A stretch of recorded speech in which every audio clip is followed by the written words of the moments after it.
কথা হচ্ছে আমি 1 মাস অসুস্থ ছিলাম, আপনারা আমার জন্য দোয়া করেছেন।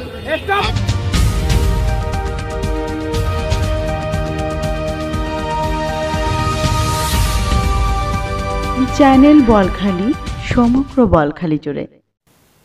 সন্ত্রাস, চাঁদাবাজি ও মাদকের সাথে কোনো আপোষ হবে না। এসব কর্মকাণ্ডে যারা জড়িত তাদের বিরুদ্ধে সংগ্রাম জারি থাকবে বলে মন্তব্য করেন চট্টগ্রাম ৮ আসনের বিএনপি মনোনীত প্রার্থী এরশাদুল্লাহ। বিশেষ করে চাঁদাবাজি, মাদক ব্যবসায়ী, এদের বিরুদ্ধে আমাদের একটা বিরাট অভিযান আমাদেরকে নামতে হবে। মাদক ব্যবসায়ী বা চাঁদাবাজি বা সন্ত্রাসের ব্যাপারে আমাদের কোনো আপোষ নেই। বাংলাদেশ জাতীয়বাদী দল, আমি ব্যক্তিগতভাবে এটার বিরুদ্ধে।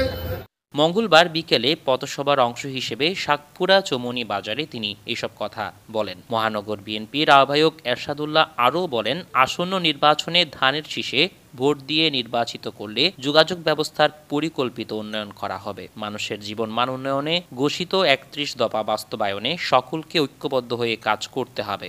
4 তারিখের মধ্যে যে নির্বাচন ঘোষণা হবে সেটা অত্যন্ত গুরুত্বপূর্ণ, কারণ আমরা 15 বছর কেউ ভোট দিতে পারিনি।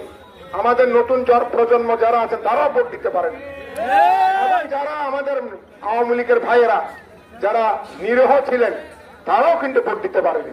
সুতরাং এই নির্বাচন অত্যন্ত গুরুত্বপূর্ণ এবং গণতন্ত্রকে প্রাতিষ্ঠানিক রূপ দেওয়ার জন্য, গণতন্ত্রকে আরো মজবুত করার জন্য, উচ্চকিত করার জন্য এই নির্বাচন অত্যন্ত গুরুত্বপূর্ণ।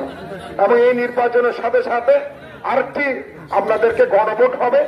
এই গণভোটের সংস্কারের পক্ষে আছেন কিনা সেটা কিন্তু হ্যাঁ না ভোট একই সাথে হবে।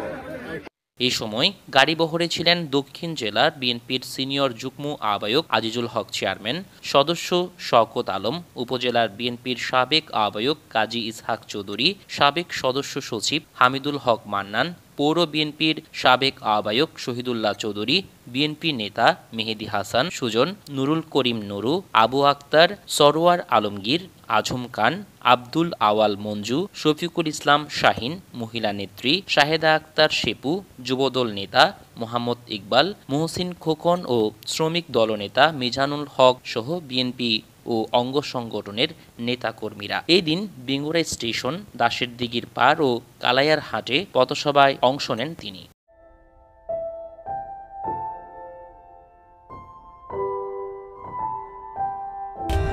For more updates, subscribe to our channel, click the show links and enjoy watching the videos.